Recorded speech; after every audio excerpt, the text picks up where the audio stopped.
За сайн мэцгэнэ та бүхнийхээ энэ өдрийн амар амгалан гэрье.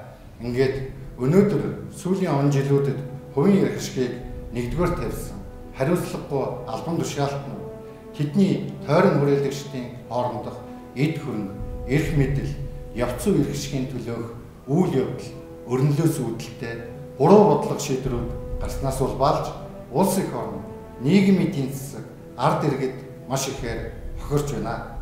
Өнөөдөр энэ асуудлыг таслан зогсоож шийдвэрлэх цаг нэгэнт иржээ.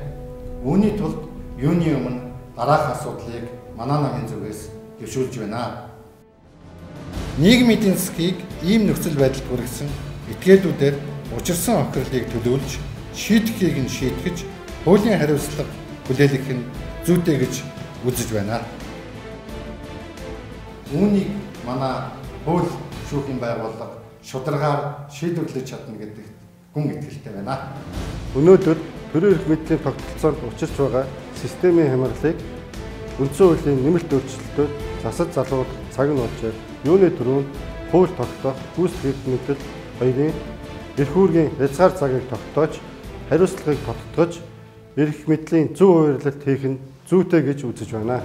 Тухайлбал улс их орн 3 сая гаруй хүний аж амьдрал ирээдүйтэй холбоотой асуудлууд хууль тогтоомжуудыг 20 гаруй гишүүд шийдвэрлэж байгаа нь маш их учир дутагдaltaй. Энэ мэтчлэн олон заалтуудыг тодорхой болгож өөрчлөх цаг нэгэнт ирсэн.